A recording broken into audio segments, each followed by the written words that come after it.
My son slid the prepaid card across the desk like he was tossing a bone to a dog. $200, he said, his voice smooth and rehearsed. That is your week, Dad. Groceries, gas, your coffee. If you need more, you put in a request, and I review it on Fridays. He leaned back in my chair, in my study, under the lamp I bought at an estate sale in 1984, and he smiled the way a man smiles when he thinks the hard part is over. You will have to beg me even for breakfast money now, he said. And honestly, it is for your own good. I looked at the little green card. I did not pick it up. I did not shout. I just looked at my only son, and I understood, with a clarity that felt almost peaceful, that the boy I raised was already gone, and the man in his place had no idea what he had just started. If you are new here, take a slow breath, because what I am about to tell you is the kind of thing that can happen to anyone who loves the wrong person the right way. If you have ever been underestimated by your own family, do me a favor and hit that like button right now, because it helps this story reach other people who need to hear it. And please subscribe so you can see how the whole thing ends. Before I go on, tell me in the comments what city you are watching from tonight. I read every one of them, and it helps to know I am not talking to an empty room. To understand how I ended up holding a $200 allowance in the house I built with my own 2 hands, you have to go back to the beginning, to a Tuesday morning about 4 months ago, when I still believed I was the luckiest old man in the state of Ohio. My name is Walter Ashford. I am 71 years old. For 43 years, I was a structural engineer, the kind of man who signs his name at the bottom of a blueprint and then lies awake, wondering if the beam he specified on page 9 will hold when 1,000 strangers walk across it. I designed bridges. I designed the parking structure downtown that everybody complains about and nobody realizes has survived 2 earthquakes and 1 drunk driver in a cement truck. I designed the west wing of the county hospital, the one with the maternity ward, and I still cannot drive past it without thinking about how many first breaths have been taken under a roof I made sure would not fall. I am telling you this not to brag. I am telling you because it matters later. A structural engineer spends his whole life learning one simple, brutal truth. Things do not collapse all at once. They collapse slowly, in secret, at the joints, in the places you cannot see, and by the time the crack reaches the surface, where anyone can notice it, the failure has already happened. The disaster is just the last part, the part everybody watches. The real story is the quiet part, the rot in the connection, the stress nobody measured, the load nobody accounted for. I knew that about buildings. It took me 71 years to learn it about a family. My wife was named Rosalind. Everyone called her Roz. She died 3 years ago, in the spring, when the dogwood in the backyard was just starting to bloom. Ovarian cancer, diagnosed late, the way it almost always is. We had 39 years together. She was a school teacher, 3rd grade, for most of them. She could quiet a room of 8-year-olds with a single raised eyebrow, and she used that same eyebrow on me for 39 years whenever I got too sure of myself. I was a man who calculated load-bearing tolerances for a living, and she was the one who kept me standing. When she got sick, I sold my share of the firm to my 2 partners so I could be home. I did not regret it for 1 second. I would trade every bridge I ever built for one more ordinary morning, with her drinking coffee and complaining about the crossword. When she died, she left a hole in the house so large I could feel the draft of it in every room, and into that hole stepped my son. My son is named Marcus. He is 41 years old. He is my only child, and until 4 months ago, I would have told you without a moment's hesitation that I loved him more than my own life, which was true, and that I trusted him completely, which turned out to be the most expensive mistake I ever made. Marcus was a good boy. I want to be fair to the memory of who he was, because it makes what he became harder to understand, and I have spent a lot of nights trying to understand it. He was bright. He was charming. Teachers liked him. He had that quality some people have, where a room gets a little warmer when they walk into it. Roz and I gave him everything.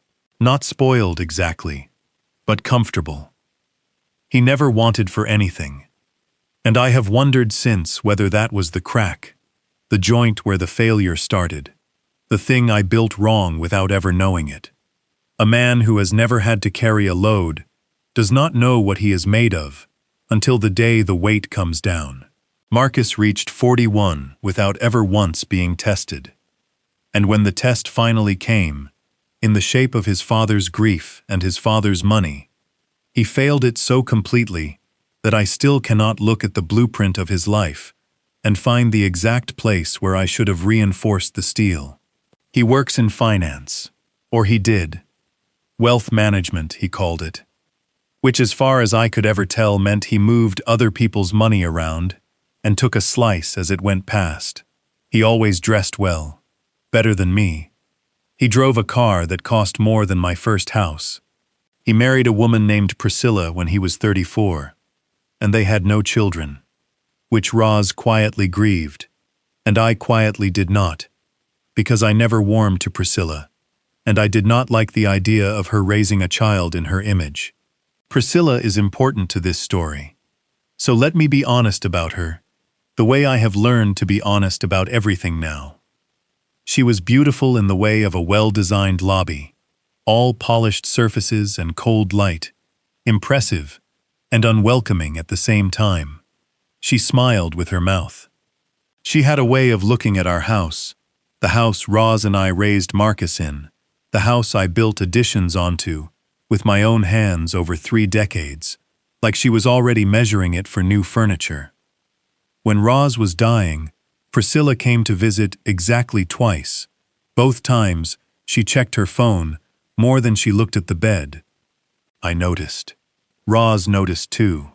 Near the end, when it was just the two of us in the dark, Roz took my hand and said something I did not understand at the time. She said, "Walter, watch the money when I am gone. Not for you, for him. Do not let it become the only thing he sees." I told her not to talk like that. I told her she was going to be fine. She just looked at me with that eyebrow, gentle now, and she said, "Promise me you will keep your own hands on the wheel." I promised. Then I broke that promise about as thoroughly as a promise can be broken, and it nearly cost me everything. After the funeral, Marcus was wonderful. I have to say that too. For the first year, he was the son I always wanted. He called every day.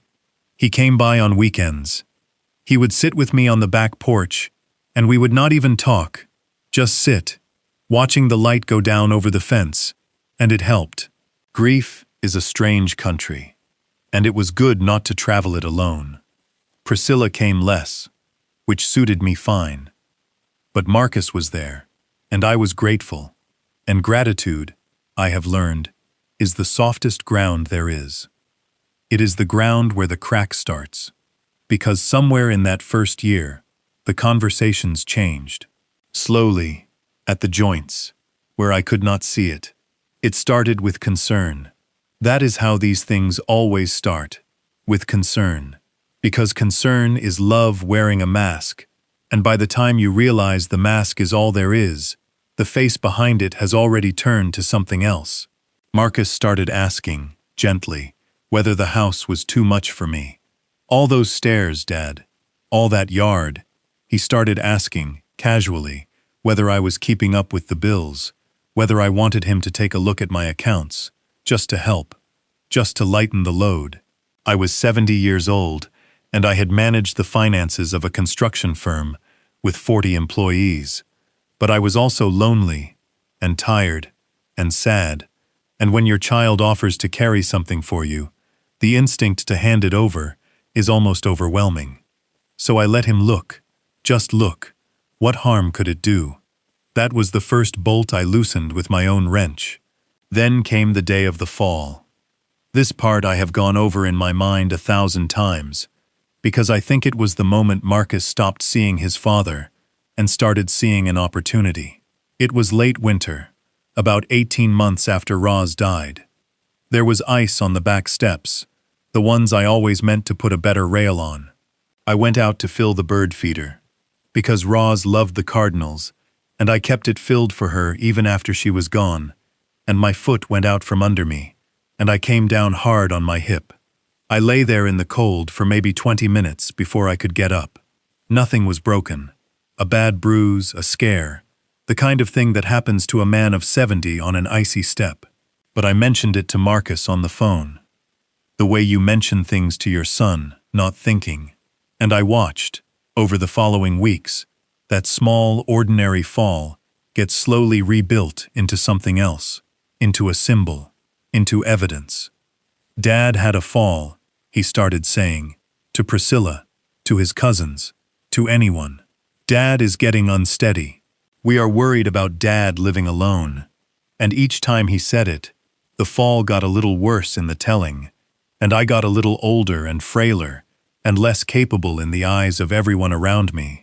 And I did not correct it, because who corrects their own son when he says he is worried about them? That would be ungrateful. That would be proud. So I let the story get built around me, beam by beam, until I was living inside a version of myself that Marcus had constructed, a doddering, unsteady, forgetful old man, and I did not even notice the walls going up. Here is the thing I did not understand yet, the thing I understand completely now. When someone wants to take everything you have, they do not start with your money. They start with your reputation. They start by convincing the world, and then convincing you, that you are no longer competent to hold what is yours. The money is the last thing they take. First, they take your standing. First, they take your name.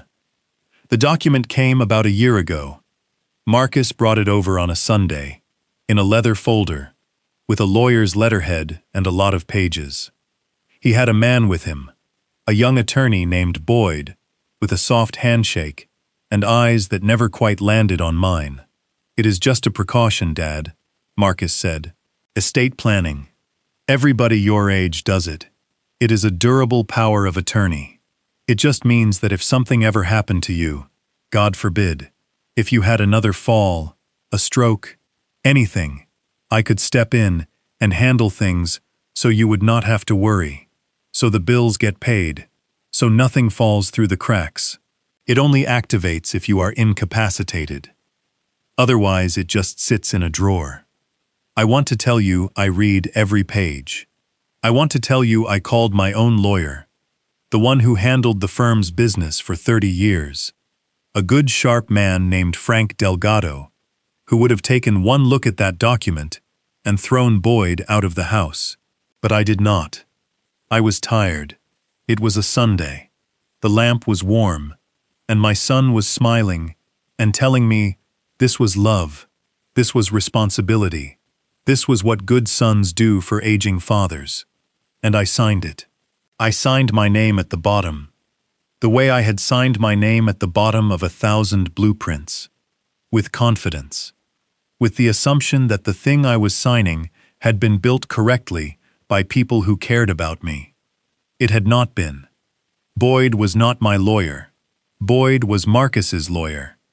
And the document I signed did not only activate if I was incapacitated, it contained language, buried on page 11, in a paragraph I skimmed, that allowed Marcus to petition for control if a physician of his choosing determined I was, and I am quoting the phrase that has been burned into my memory, unable to manage my financial affairs due to cognitive decline, a physician of his choosing. I did not catch it. I trusted the builder, and the builder had put a fault line right through the center of my life and covered it with a smile. For a while, nothing happened. The document sat in a drawer, exactly like he said. Months went by. Marcus was attentive. I started to feel, slowly, like myself again. The second year of grief is different from the first. The pain does not leave, but it changes shape, becomes something you can carry. And I was learning to carry it. I started going out again. I joined a woodworking group at the community center on Thursdays. A good bunch of retired men who liked to make things and complain about their knees. I started my morning ritual again, the one Roz and I used to share, driving down to a little diner called the Copper Kettle for eggs and coffee, and the newspaper, a real paper newspaper, which the young waitress Deanna teased me about. "Look at Mr. Ashford and his antique," she would say. And I would tell her the internet was a fad, and she would laugh. It was a good life, a quiet life. I thought the storm had passed. I did not understand that the quiet was the most dangerous part. I did not understand that Marcus was not finished. He was measuring the load.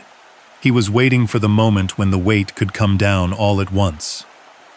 The moment came on a Tuesday in early spring, 3 years, almost to the day after Roz died, when the dogwood in the backyard was just beginning to bloom.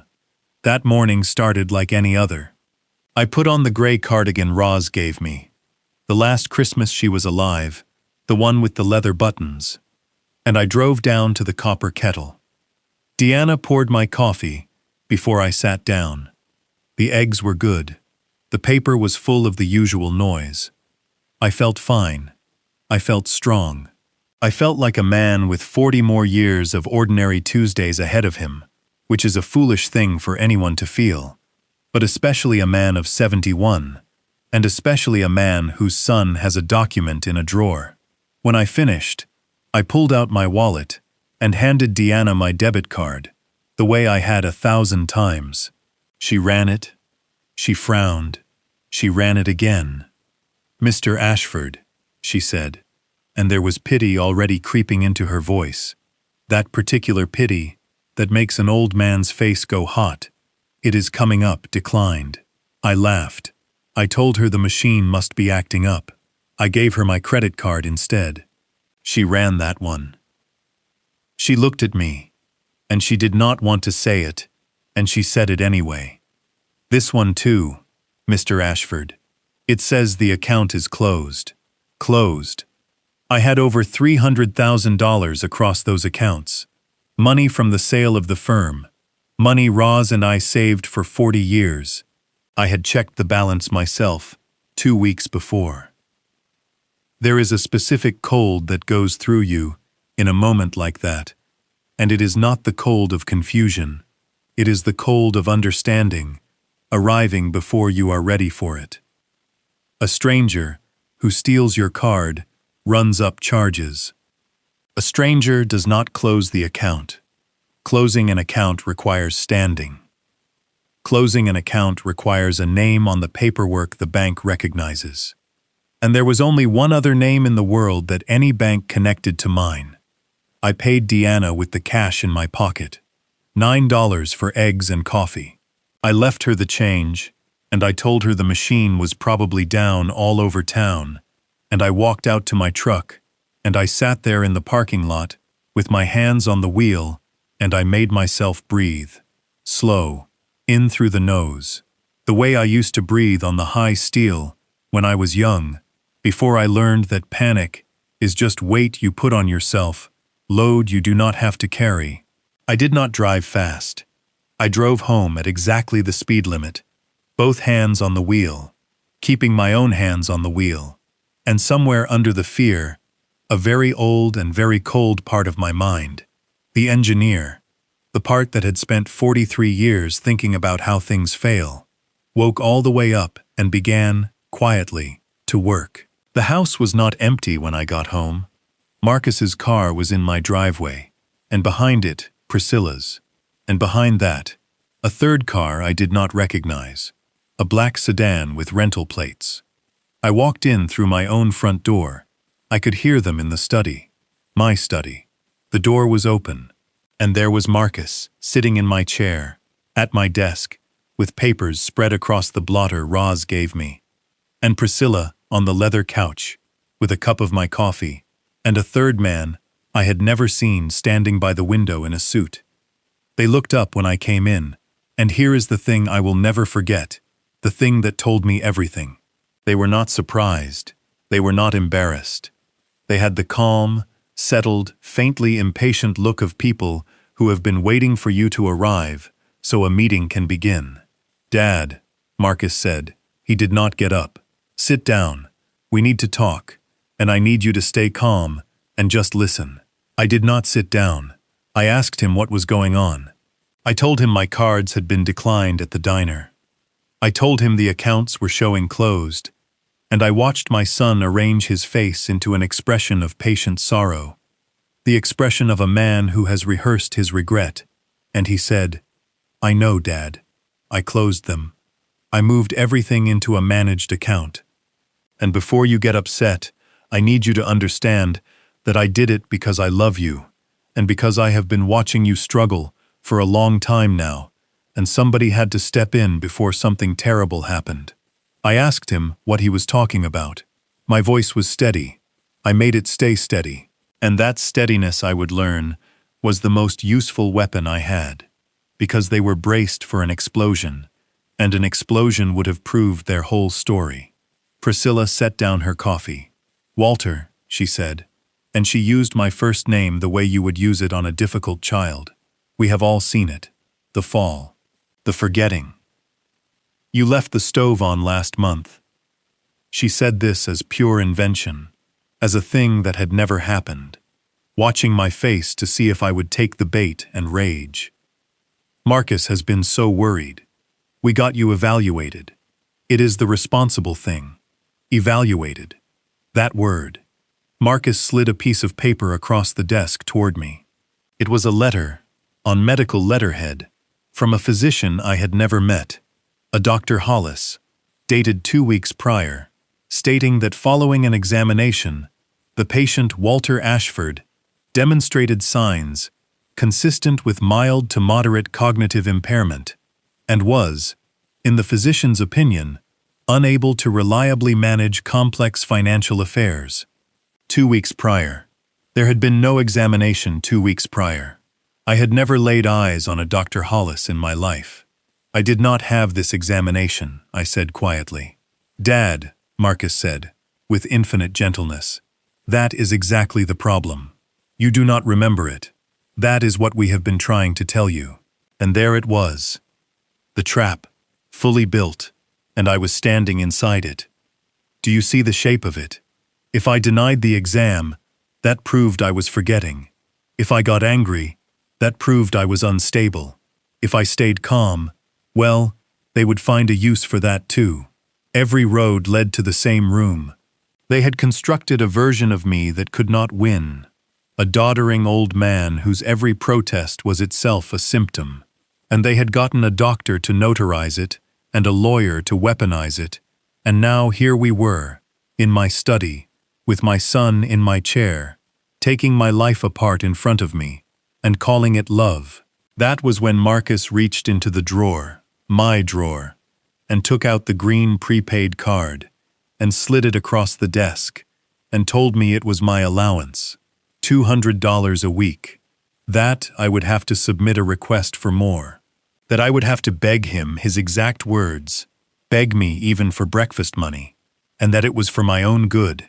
And I want to tell you what I did in that moment, because it is the hinge of this whole story. I did nothing. I felt the rage come up through me like water, rising in a flooded caisson, cold and total, and strong enough to drown a man. And I stood there, and I let it rise, and I did not move, and I did not shout, and I did not flip that desk, though every honest cell in my body wanted to take my son by his expensive collar and throw him out of the house. Roz and I built.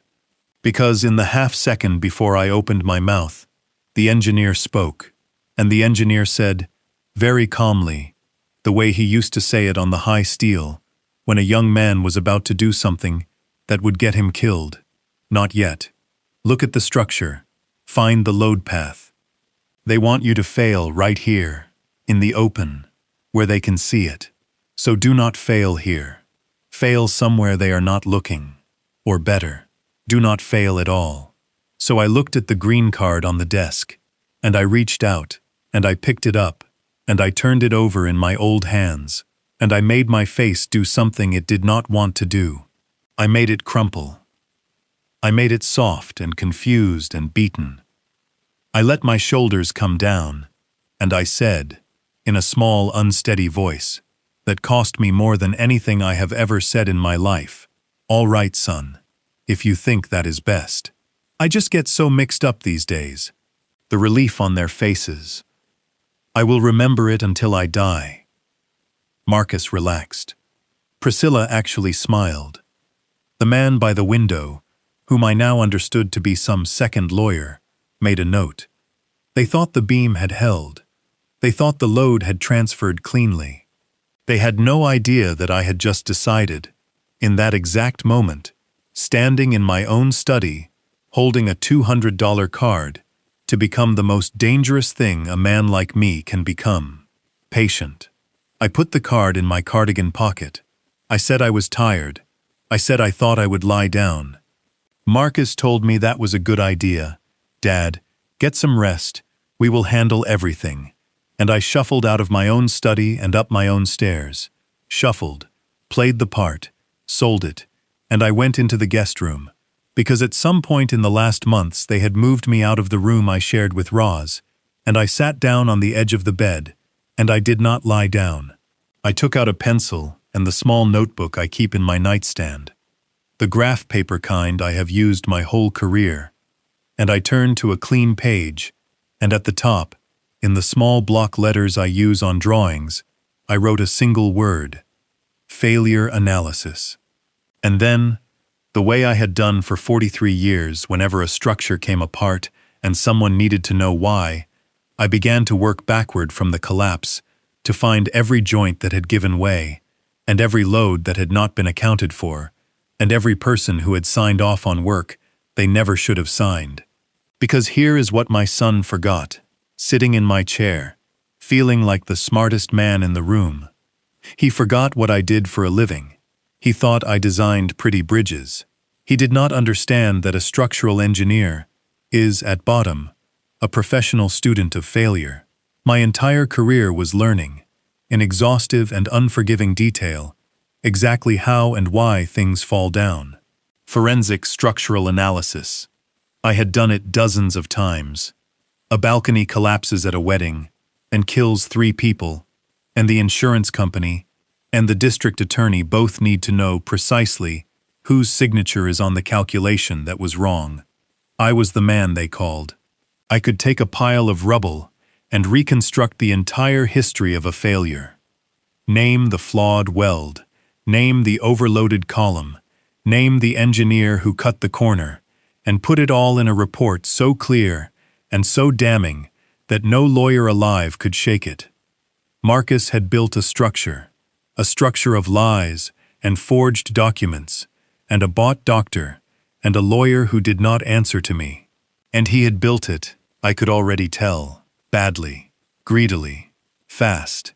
He had loosened bolts he did not understand, and loaded members he had never calculated.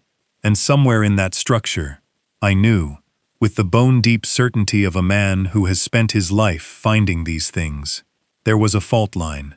There is always a fault line, and I was going to find it. And then I was going to do what I had done my whole life.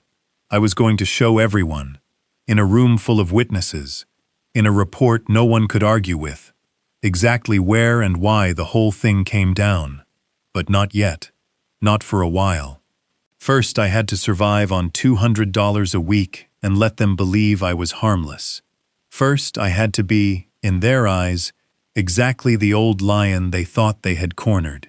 Toothless, slow, finished, lying in the tall grass, they thought, waiting to die. They did not know the first thing about lions. An old lion does not waste himself on the first charge. An old lion has learned the one thing the young ones have not, that the hunt is not won by the fastest animal. It is won by the most patient one. It is won by the one who waits, and watches, and chooses the single moment when one strike will end it. I had been that kind of engineer for 43 years. Now I would be that kind of father, for however long it took. I closed the notebook. Downstairs, I could hear them laughing. I could hear Priscilla's heels on the hardwood I laid myself. I could hear my son, in my study, opening my drawers. Let him. Let him open every drawer in that house. He was not going to find what he was looking for, because the thing that could destroy him was not in any drawer. It was in my head, and in my hands, and in 43 years of learning exactly how the mighty come down. I lay back on the guest bed at last, and I stared at the ceiling, and for the first time since Roz died, I did not feel the draft of the hole she left. I felt something else. I felt purpose. I felt the old, cold clarity of a job that needs doing. Tomorrow, I would begin. Tomorrow, the old lion would start, very quietly, to hunt. The first rule of a forensic investigation is the same as the first rule of surviving in enemy territory. You do not let them know you are investigating. You gather quietly, you document everything, and you never ever tip your hand until you are ready to bring the whole case at once. I had $200 a week and a house full of people who thought I was senile. In a strange way, that was the perfect cover. Nobody watches a man they have already decided is harmless. Nobody guards their words around a fool. And so, over the weeks that followed, I became the best fool I knew how to be. And I listened, and I watched, and I wrote everything down. The first thing I needed was information, and the second thing I needed was money, and I had almost none of either. But I had one thing Marcus did not know about, and it turned out to be everything. When Roz was dying, in those last months, we did a lot of quiet, terrible paperwork together. The paperwork of a life ending, wills, directives. And one afternoon, sitting at the kitchen table, with her medication laid out in front of us, Roz made me do something I thought at the time was excessive. She made me open a small, separate account at a credit union across town, a little place called Iron Workers Community Credit Union, where an old friend of mine from the union days, a man named Sal, still sat on the board. She had me put $10,000 in it, in my name only, and she made me promise not to tell Marcus it existed. I asked her why. She gave me that eyebrow. She said, "Walter, a woman likes to know her husband will always be able to buy himself a cup of coffee, no matter what." I thought she was being sentimental. I did not understand, until I was standing in a diner 3 years later, with 2 dead cards in my hand, that my wife had seen this coming. From her deathbed, she had seen it coming, and she had left me a lifeline, and she had made me hide it. "Watch the money when I am gone," she had said. "Not for you, for him." She knew her son better than I did. She knew what the money might turn him into, and she left me a way to survive it. $10,000. In my name only. In an account Marcus had no idea existed. At a credit union he had never heard of. Watched over by a friend, who owed his career to a recommendation I wrote him in 1978. That was my war chest. That was my whole war chest. And I want to be honest with you, because I think it matters. A war chest is not just money.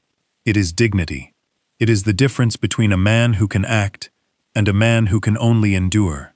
The morning I drove across town, on the pretext of a woodworking class, and sat down across from Sal and confirmed that the account was still there, still mine, still invisible. I walked back out to my truck, and I sat down, and for a moment, I could not see, because my eyes had filled up, and I said out loud, to a woman who had been gone 3 years, "Thank you, Roz. You always did keep your hands on the wheel." With money, even a little, I could begin. The first thing I did was buy a cheap phone. Not a smartphone. A simple prepaid flip phone, paid for in cash, that no one in my family knew the number of, and no one could track. My real phone, the one Marcus had put me on his family plan for, I now assumed he could see. Every call, every text. Location, probably. So I kept that phone, and I used it for exactly the calls a harmless old man would make. Calls to the pharmacy, calls to the woodworking group, calls where I could be heard being confused and slow. And I did all my real work on the flip phone, which lived in an old coffee can in the garage, under a pile of drill bits, where Priscilla would never in 1,000 years put her manicured hands. The second thing I did was start a record, not in my head, on paper, and then in a place they could never reach. Every day, in the graph paper notebook, I wrote down what I saw and what I heard, with dates and times, the way I would document cracks in a failing structure, the way Priscilla mentioned, on a Thursday, that they were looking at a place in Scottsdale, the way Marcus took a call in the study, thinking I was napping, and I heard him say the word liquidate, and the phrase before the old man figures it out.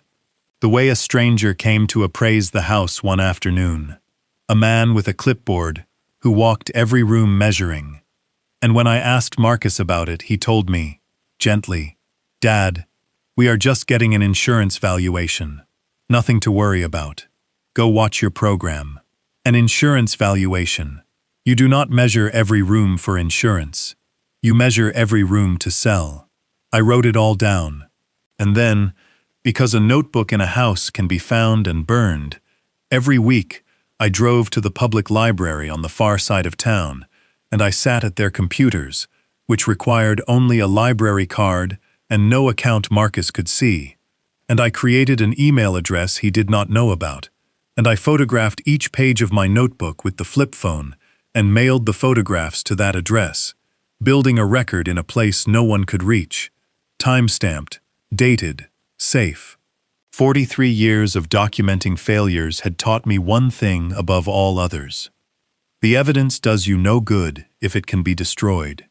Put it somewhere it cannot be destroyed. Then build. But watching and writing was not enough. I needed to understand the structure itself, the legal machine they had built, and for that I needed a professional, and I could not use anyone Marcus knew. So I made a phone call I should have made a year earlier, before I ever signed anything, and it is the great regret of this whole affair that I did not. I called Frank Delgado. Frank had been the firm's attorney for 30 years. He was retired now, mostly, a widower like me, living in a condo by the river, and doing a little quiet work for old clients who trusted him. When he heard my voice on the phone, he was delighted. When he heard what I had to tell him, he went silent for a long time, and then he said something I have thought about ever since. He said, "Walter, in 40 years of law I have learned that the cruelest crimes are almost never committed by strangers. Strangers do not have the access. Only love has the access. Come to my office. Do not tell anyone. And bring every piece of paper you can get your hands on." Getting the papers was the hard part, and it is where playing the fool paid for itself 100 times over. Because a fool, you see, is allowed to be curious about things without anyone suspecting a motive. When I shuffled into the study one afternoon and picked up a document off the desk and squinted at it and asked Marcus, in my small, confused voice, "What is this one, son? I do not understand all these papers," he did not hide it. He took it from my hands, gently, and he explained it to me like I was a child, and in explaining it, he told me exactly what it was and what it did, and the moment he set it back down and left the room, I photographed it with the flip phone. Over 3 weeks, piece by piece, playing the confused old man who just wanted to understand, I photographed nearly the entire structure. The power of attorney, page 11 and all. The doctor's letter from the phantom Dr. Hollis. The account transfer forms. A trust document I had never seen, naming Marcus as trustee, and, I noticed, naming Priscilla as successor trustee, with my name appearing only as the grantor whose assets were being managed. They had built a machine to move everything I owned into their hands, legally, permanently, and they had built it while patting me on the head. Frank looked at all of it in his office by the river. spreading the printouts across his desk, his reading glasses down on his nose, and the longer he looked, the quieter and angrier he became. Finally, he took the glasses off, and he rubbed his eyes, and he said, "Walter, I am going to tell you 3 things, and I need you to hear all 3. The first thing is that this is worse than you think. This trust, the way it is written, does not just give Marcus control of your money. It is designed to make that control permanent and irreversible. Once your assets are fully inside it, getting them back out, even if we prove fraud, will be a long and ugly fight. So we do not have unlimited time. We have to act before the transfers are complete. The second thing is that this doctor's letter is the whole game. Everything they have done rests on the claim that you are cognitively incompetent. That is the load-bearing wall of their entire structure. If that wall is sound, they win, because a man ruled incompetent cannot fight for himself. But if that wall is false, if we can prove that this Dr. Hollis never examined you, or that the examination was a sham, then the entire structure above it comes down, because every action they took was taken under a fraudulent finding. Find me the crack in that wall, and I will bring the building down on their heads.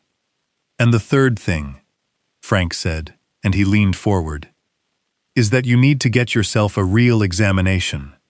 Immediately. From the most respected geriatric neurologist we can find.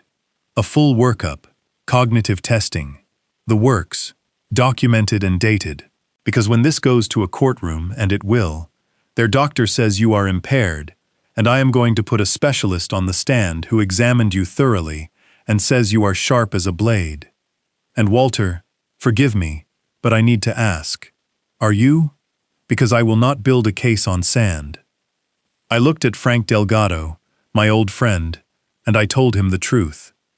I said, Frank, 3 weeks ago my son slid a $200 card across my desk and told me I would have to beg him for breakfast money.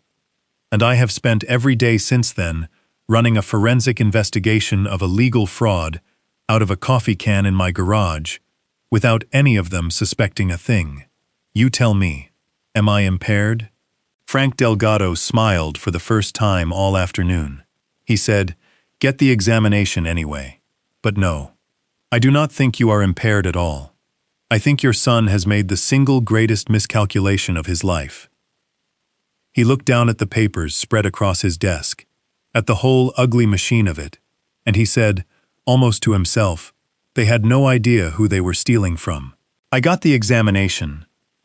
Frank knew a woman, Dr. Elena Cruz, a geriatric neurologist at the University Hospital. The West Wing, the one I designed, which I did not mention to her, but which gave me a strange, quiet strength every time I walked through those doors, knowing the roof over both our heads was one I had made sure would hold. She spent 3 hours with me over 2 visits. Memory testing, cognitive assessment, the full battery. And at the end she sat me down and she said, Mr. Ashford, I have been doing this for 22 years, and I want you to know that your scores are not just normal for your age, they are exceptional. Your recall, your reasoning, your problem solving, you are performing in the range of a healthy man 20 years younger. Whatever is going on in your life, she said, and she gave me a long look, because she had surely seen this before. Whoever is telling people you are impaired is lying, and I will put my name and my license behind that in any forum you need. I walked out of that hospital with a document in my hand, signed by one of the most respected neurologists in the state, dated and detailed and unshakable, stating in clinical language that I was of entirely sound mind. And I want you to understand what that piece of paper was. It was not just evidence. It was the crack in their load-bearing wall. It was the exact flaw in the structure that a forensic engineer lives to find, the small false weld at the base of the tallest column, the one that means the whole magnificent tower is coming down, and it is only a matter of when. Marcus had built his entire scheme on the claim that my mind was gone. And I was now holding, in my own sound hands, the proof that it was not. I did not tell anyone. I drove home. I put the document in a safe deposit box at Sal's credit union, along with copies of everything else, and I mailed digital copies to the untraceable email. Belt and suspenders, the way you always do it, when the stakes are people's lives. And then I went home to my son and my daughter-in-law, and I ate the small dinner they gave me. And I let Priscilla tell me I had gravy on my chin when I did not, watching to see if I would flare. And I did not flare. I just dabbed at my clean chin with the napkin and said, "Thank you, dear." And I saw the flicker of contempt in her eyes, the pleasure she took in it, and I filed that away too. Every cruelty, every lie, every little test they ran on me to confirm I was broken. I wrote it all down. It would all come back. In a courtroom, I promised myself. In front of witnesses, every word of it would come back. Living inside the lie was the hardest engineering I have ever done, and I have stood on bridges in high wind. Every day, I had to be two men at once. On the outside, the shuffling, grateful, slightly muddled old father, thanking his son for his allowance, asking permission, submitting requests on Fridays for an extra $40 because he wanted to buy sandpaper for his little woodworking projects, and watching Marcus grant it with the magnanimous air of a king tossing a coin. On the inside, cold and awake and counting, a man running the most important forensic investigation of his career, with the subject living in his own house. The strain of it was enormous. There were nights I lay in the guest bed and shook with a rage I could not release, because releasing it would have ended everything.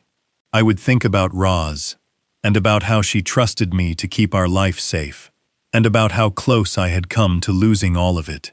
And the anger would rise, and I would take out the notebook, and I would pour the anger into the work, into the dates and the times and the careful block letters, and slowly, the shaking would stop. Work is a good place to put rage. It is a much better place than a raised voice. A raised voice they could have used, but a report, a clean, cold report, with every fact in its place, that they could never use. That was mine. I needed to understand the doctor. Dr. Hollis, the phantom who had signed the letter that started everything. If that letter was the load-bearing wall, then Hollis was the flaw in the concrete. And I wanted to know exactly what kind of flaw. So I did what I used to do when I needed to understand a failed contractor. I investigated the man, from the library computers, patiently, over several visits. I learned that Dr. Raymond Hollis was a real physician, but not the kind you would want signing anything about your mind. He had a small practice on the industrial edge of the city. His record with the state medical board had 2 prior complaints, both quietly settled, both involving, and this made my old heart beat faster, evaluations of elderly patients, performed at the request of family members in disputed guardianship cases.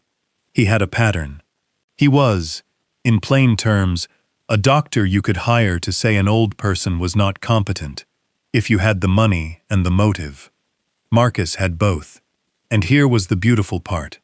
The part that made me put down my pencil and just breathe for a moment in the quiet of the library. A man with a pattern like that is not a strong wall. He is a wall everyone already suspects. When Frank Delgado put Dr. Hollis's history in front of a judge, next to Dr. Elena Cruz's spotless credentials and thorough examination, that wall was not going to crack. It was going to explode. I found the appraiser too, the man with the clipboard who had measured every room.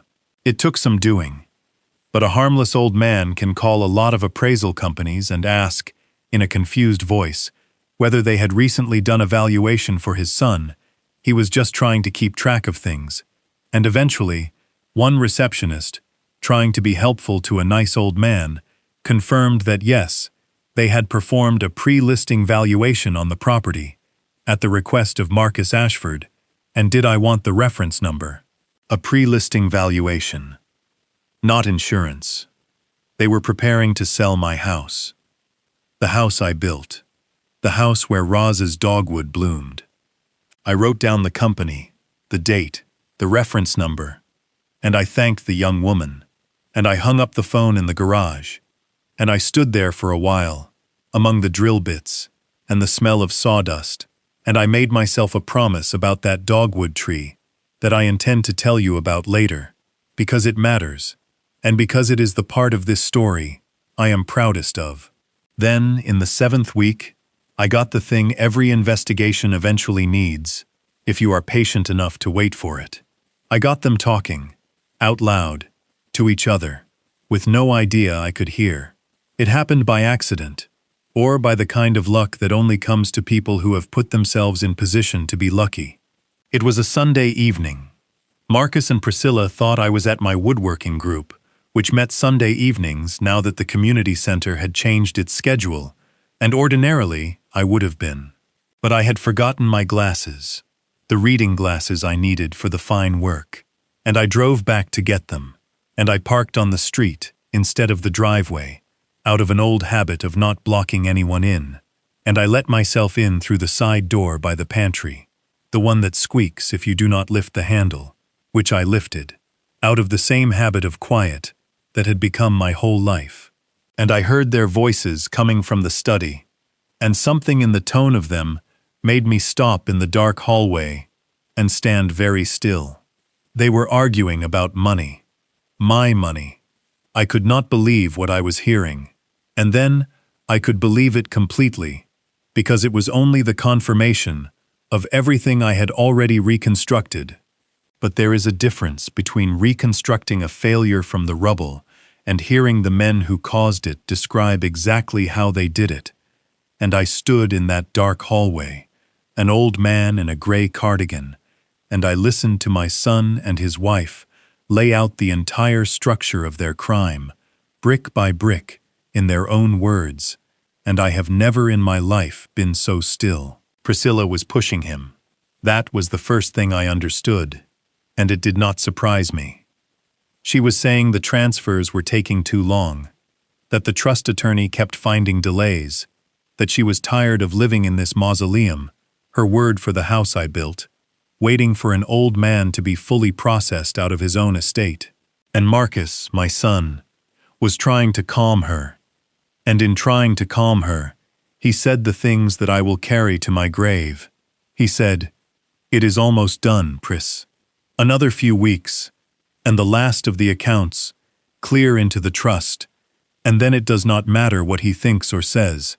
It is ours to manage, and manage means whatever we want it to mean." He said, "The doctor thing is airtight. Hollis knows what he is doing. He has done this before, and even if the old man complains, who is going to believe a diagnosed dementia case over a physician? That is the whole point. Once the paper says his mind is gone, everything he says just proves it." He said, and this is the one. This is the sentence. I want you to hear it the way I heard it, standing in the dark. He said, "Honestly, the beautiful part is, he thanked me. He shook my hand, and he thanked me for taking care of things. He signed the whole thing himself. He has no idea what any of it means. The old man built a whole life and never once learned to read a contract. And now he is going to hand me every dime of it and think I did him a favor." And Priscilla laughed, and she said, "And once he is in the home, we do not even have to visit. Scottsdale is a long way from Ohio. The home, there it was, spoken aloud, not a threat I had inferred from a brochure, a plan, stated plainly, by my son and his wife, standing in my study. They were going to strip me of everything I owned, and then they were going to put me in a facility and forget me there. And they were going to sip drinks by a pool in Arizona, paid for with the money Roz and I saved for 40 years. And they were laughing about it. They were actually laughing, in the room where I used to help Marcus with his homework. I want to tell you what I felt, standing in that hallway, because it was not what you might expect. I did not feel rage, not in that moment. The rage had already been felt, weeks of it, and burned into fuel, and poured into the notebook. What I felt, standing there listening to my son laugh about warehousing me until I died, was a great and terrible calm. The calm of the last piece falling into place. The calm an engineer feels when he finally sees, completely, exactly why the structure is going to fail, and exactly when. Every doubt I had ever had, every flicker of am I being unfair? Is this really happening? Could I be the one who is confused? Every one of them died in that hallway, quietly, and what was left was clear, and cold, and certain. And there was one more thing. Because I had learned my lesson about evidence. In my cardigan pocket, where it lived at all times now, was the flip phone. And a flip phone, even a cheap one, has a voice recorder. And my thumb, in the dark, found the button by feel. The way my hands had found 1,000 things by feel, over a lifetime of working in tight dark spaces, inside the guts of buildings.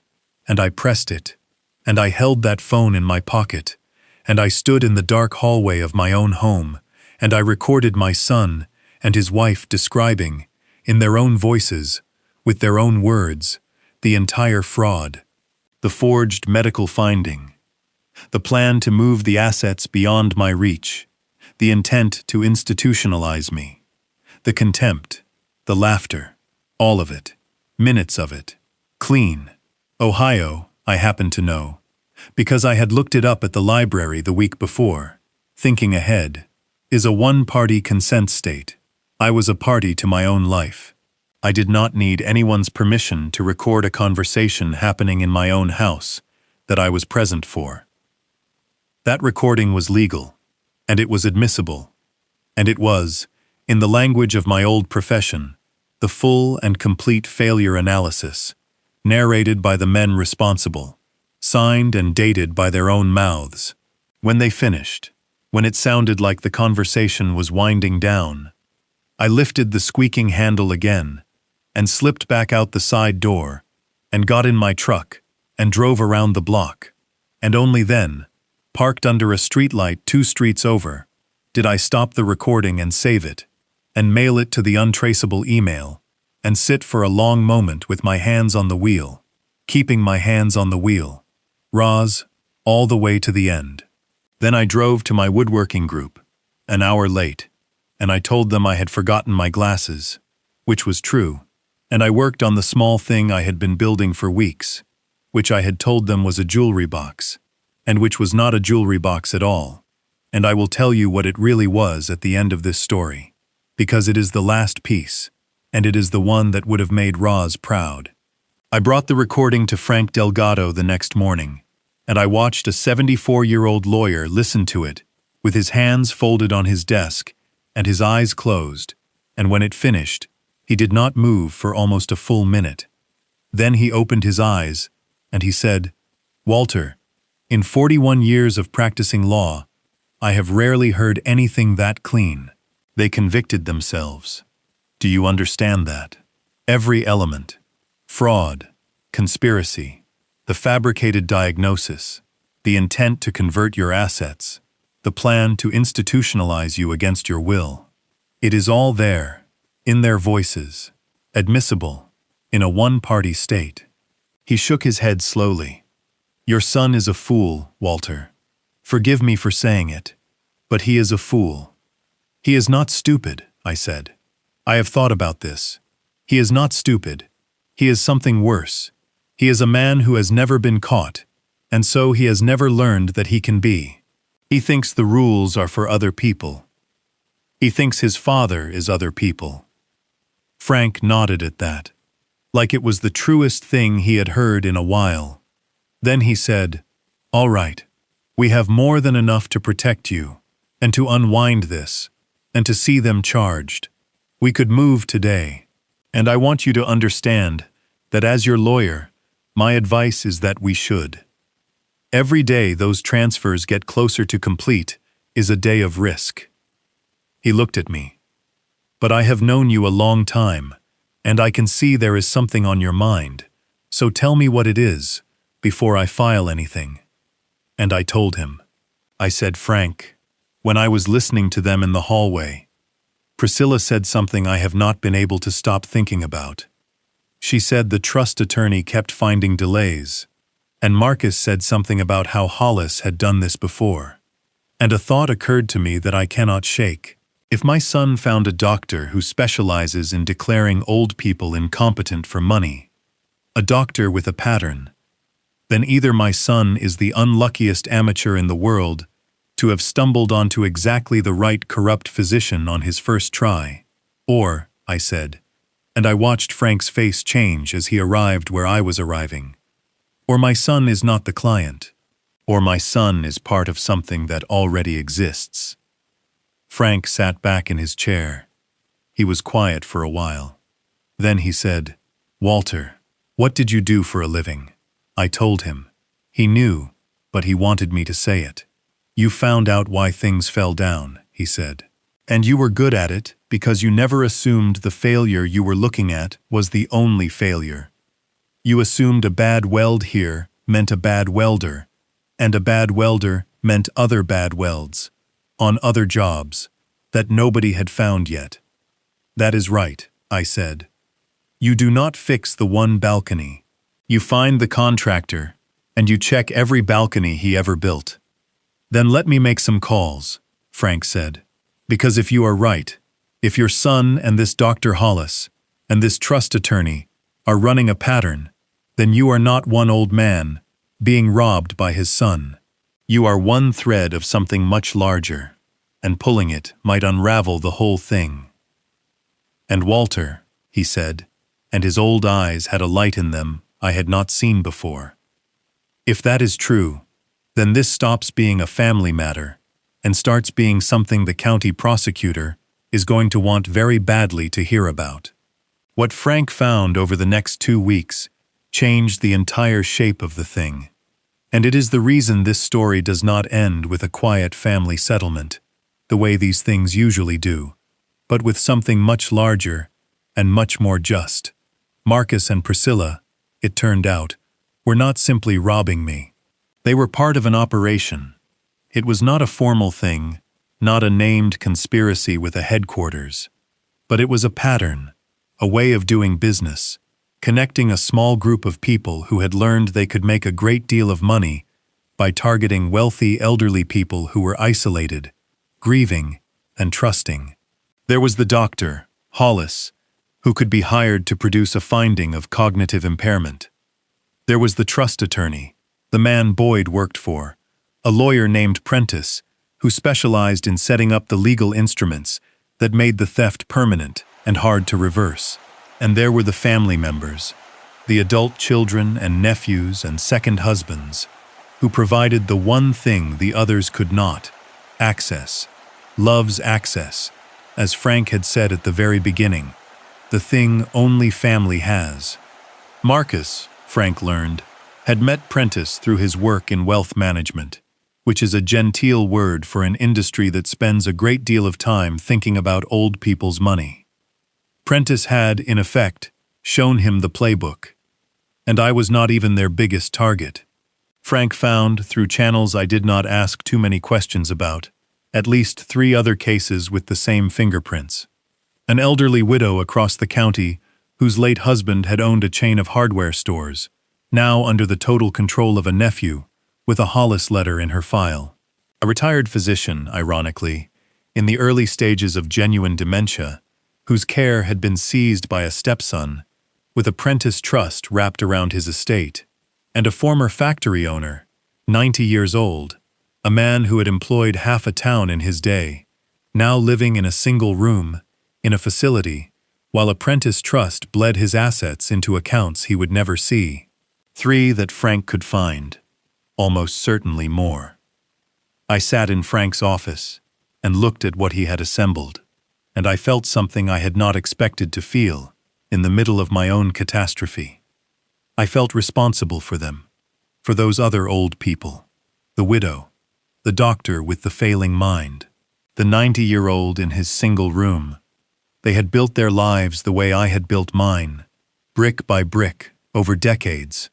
And a small group of well-dressed people had discovered they could take it all, legally, by exploiting the one weakness that a long, good life creates. The weakness of having trusted your own family. And most of those old people did not have what I had. They did not have a war chest their dying wife had hidden for them. They did not have 43 years of learning how to document a failure. They did not have a Frank Delgado. They were inside the machine, and they could not get out. And the paper said their minds were gone, so no one would even listen to them try. Something changed in me, sitting in that office. Up to that point, I will be honest with you, this had been about survival. And underneath the survival, about a father's broken heart. It had been personal. But when I understood that Marcus was not a lone bad son, but a functioning part of a machine that was eating old people all over the county, it stopped being only personal. It became something else. It became a job. The biggest forensic job of my life. And the job was not just to save myself. The job was to bring the whole structure down. Every column, every beam. The doctor, the lawyer, the son, all of it. In a way so public and so complete that it could never be rebuilt, and that those other old people, the widow and the dying doctor, and the man in his single room, might be pulled out of the rubble too. Frank saw it happen on my face. He said, "Walter, I need to be very clear with you about something, because it is my job to be. If we take this to the prosecutor, if we make this a criminal matter, and not just a private one, you lose control of it. It becomes the state's case. It gets slower, and it gets harder, and it gets more public. And your son, Walter, your only son, goes to prison, not just gets cut off, but goes to prison, possibly for a long time, and there will be no taking that back. I have to make sure you understand that. Because I have seen fathers get to the edge of this and find they cannot do it, and there is no shame in that. We can protect you and unwind your estate and let Marcus keep his freedom. That is a real choice, and I will support it." I thought about Marcus at 10 years old, the summer I taught him to swim, how he clung to my neck in the deep end until he trusted that I would not let him go, and how I did not let him go. Not for 1 second, because that is what a father does. And I thought about Marcus at 41, in my study, laughing with his wife about the day I would be warehoused and forgotten, having stripped me of everything.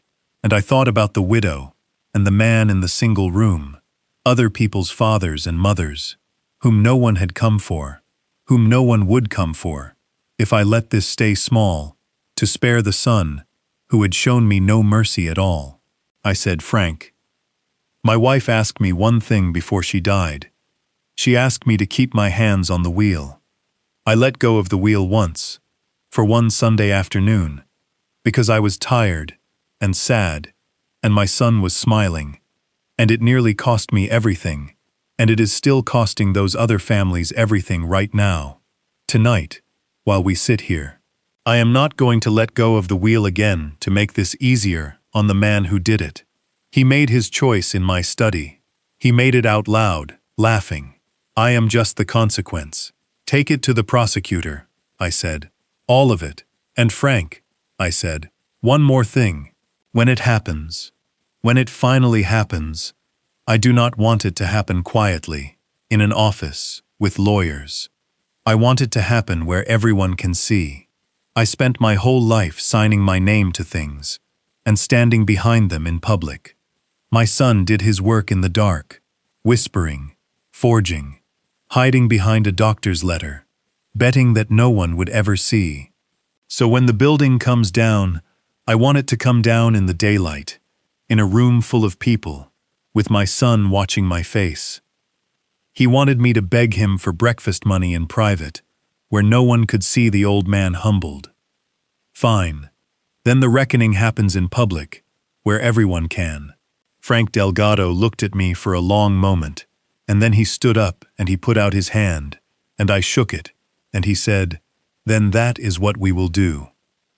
"And Walter," he said, "I have to tell you, in 41 years I have represented a lot of powerful men. You are the first client I have ever had who I would not want to be on the other side of. Your son truly had no idea who he was stealing from." The county prosecutor was a woman named Diane Yu, and when Frank Delgado walked into her office with a banker's box of documents and a recording and the outline of a case that touched a doctor, a lawyer, and at least 4 wealthy families, she cleared her afternoon. Frank told me later that she listened to the recording of Marcus and Priscilla twice, all the way through, and that when it finished the second time she sat back and said, in a flat, quiet voice, "I have been trying to build a case against Prentice and Hollis for 2 years. I have had a feeling about them the whole time, and I have never been able to get inside. Every victim I found was either too impaired to testify or too controlled by the very people robbing them to ever come forward." She looked at the box on her desk, and she looked at Frank, and she said, "And you are telling me one of their own targets has been documenting the entire thing from the inside for 2 months, has a clean neurological workup proving his competence, has photographs of every instrument, and has a recorded confession." She almost smiled. She said, "Who is this man?" "He is a structural engineer," Frank told her. "He finds out why things fall down." From that point forward, I was no longer running the investigation alone, out of a coffee can in my garage. I was working with the prosecutor's office, quietly, carefully. And I want to be honest, that this was both a relief and a strange grief. A relief because the weight of it, which I had been carrying entirely by myself, was now shared by people with subpoena power and badges and the full authority of the law. But a grief, too. Because the moment it became the state's case, it became real in a way that even the recording had not made it. And there were nights I sat in the guest room and understood, fully, that I was helping to build the case that would send my only child to prison. And I let myself feel that. Because a man should feel that. A man who does not feel that has lost something more important than his money. I did not enjoy it. I want to be very clear about that. Because I think there are people who imagine that a moment like this is sweet, that revenge is sweet. It is not sweet. It is necessary, sometimes, and necessary is a different thing from sweet. And any man who tells you he took his own son to prison and it tasted sweet is a man I would not trust with anything. Diane Yu's strategy was patient, and it suited me, because patience was the one thing I had made myself an expert in. She did not want to move on Marcus and Priscilla alone. She wanted the whole structure, the doctor, the lawyer, the pattern across all the families. And to get all of it, she needed the operation to keep running just a little longer, needed the transfers to proceed, needed Prentice and Hollis to stay comfortable and active, so that the evidence connecting all of them would be fresh and complete when she finally moved. Which meant, and this is the hardest thing I did in the whole affair, that I had to keep playing the beaten old man for several more weeks, had to keep smiling and shuffling and thanking my son for my allowance, while knowing exactly what was coming, while carrying the entire weight of it behind a face that showed nothing. There were moments in those weeks I did not think I could do it. One evening Marcus sat with me on the back porch, the way he used to in the good year after Roz died. And for a moment, just a moment, he was almost warm, almost the son I remembered, and he said, "You know, Dad, I hope you understand that all this, the account, the arrangement, it really is because I do not want you to have to worry anymore."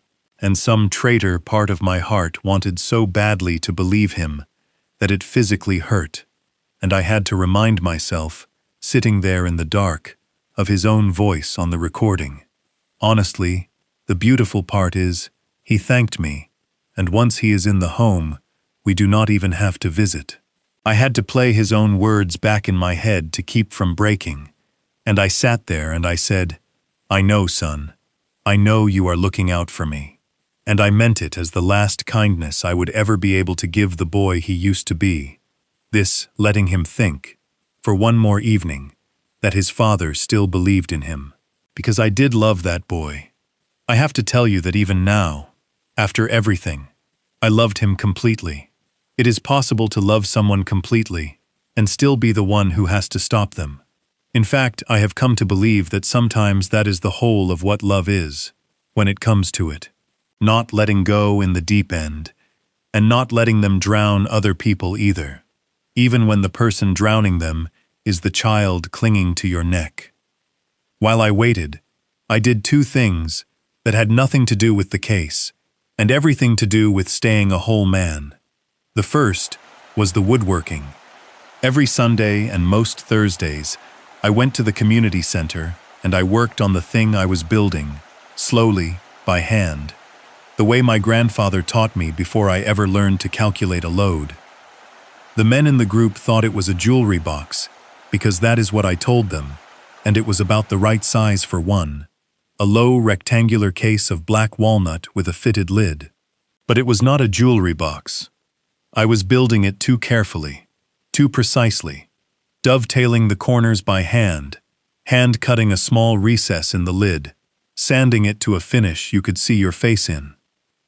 A man does not spend 2 months of Sundays on a jewelry box. I was building something else, and I knew exactly what it was, and I will keep my promise and tell you at the end. The second thing I did was drive, once, out to the far edge of the county, to a modest brick building with a garden out front, an assisted living facility, but a good one, a real one, the kind where people are cared for and not warehoused. I did not go there for myself. I went there to sit in the parking lot and look at it, and to make myself a promise, because I had learned in those weeks that a man needs to know what he is building toward, and not only what he is tearing down. My son had wanted to put me in a home to erase me. Fine, I decided, sitting in that parking lot, that when this was over, if the law let me recover what was mine, I would do something with it that turned his cruelty inside out. I did not have all the details yet, but the shape of it was there, and it had Roz's name on it, and thinking about it got me through more than one bad night. There was a moment during those weeks when it almost came apart, and I have to tell you about it, because I have made this whole thing sound more controlled than it was, and the truth is that a real investigation, like a real building, is never as clean as it looks from the outside. It happened on a Thursday. I had come home from the woodworking group, and I had my flip phone in my cardigan pocket, where it always was. And as I was hanging the cardigan in the hall closet, Priscilla came out of the kitchen, and the phone slipped, and it fell out of the pocket, and hit the hardwood floor, with a clear, unmistakable clatter, a phone I was not supposed to own, skittering across the floor to stop at her feet. She looked down at it, a cheap, black flip phone. She looked at me, and I watched a question form behind her eyes. The dangerous question, the one that could have ended everything. Whose phone is that? Why does the confused old man have a second phone he never mentioned? And in that half-second, I understood that the entire case, 2 months of work, the recording, the documents, the other families, all of it, was balanced on what I did next, and I had no time to think, only to be, and thank God I had spent 2 months practicing being a fool, because the fool is what saved me. I did not lunge for it. That would have told her it mattered. Instead, I looked at the phone on the floor with a vague, cloudy, mildly pleased confusion, and I said, "Oh, there it is," and I bent down slowly, an old man's bend, and I picked it up, and I turned it over in my hands like it was a curiosity, and I said, "The man at the woodworking group, the one who runs it, he gave me this old thing. He said I should have a simple phone in case I get turned around driving and cannot work the fancy one, in case I forget where I am." I said, "In case I forget."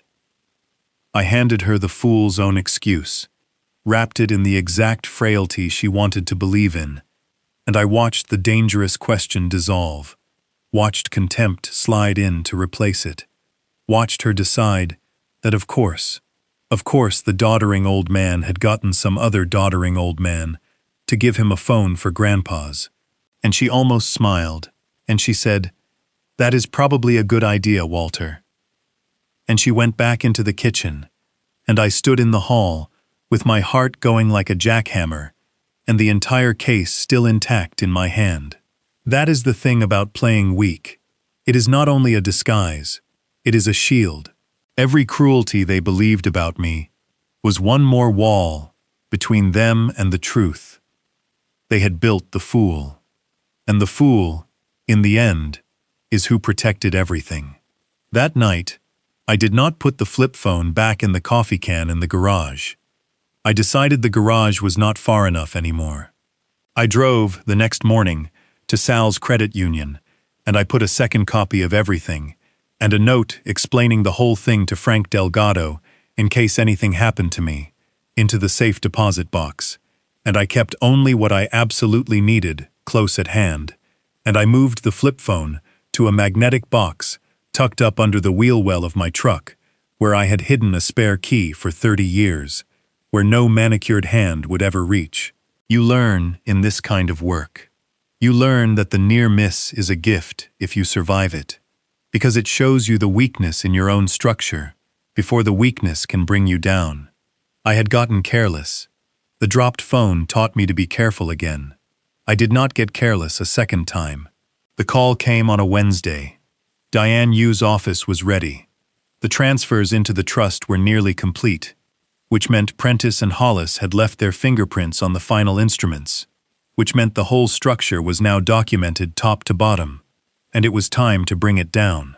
And here is where the daylight I had asked for came in.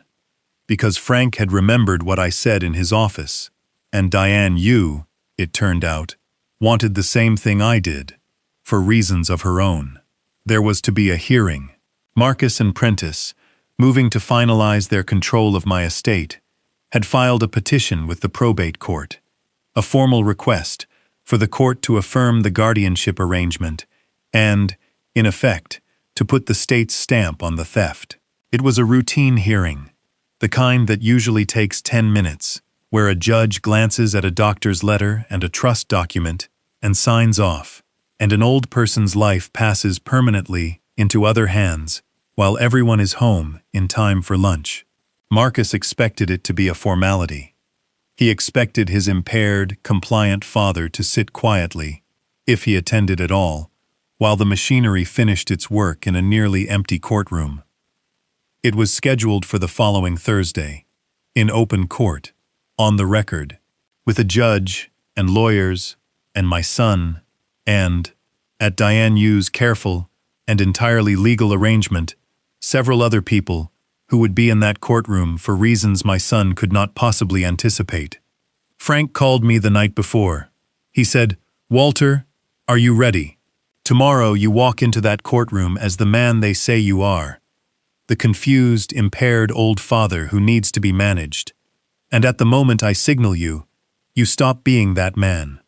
You stand up, and you become who you actually are, in front of the judge, in front of your son, on the record, and there is no going back from it. Are you ready?" I told him the truth. I said, "Frank, I have been ready for 2 months. I have been ready since the afternoon my son slid a $200 card across my desk and told me I would have to beg him for breakfast money.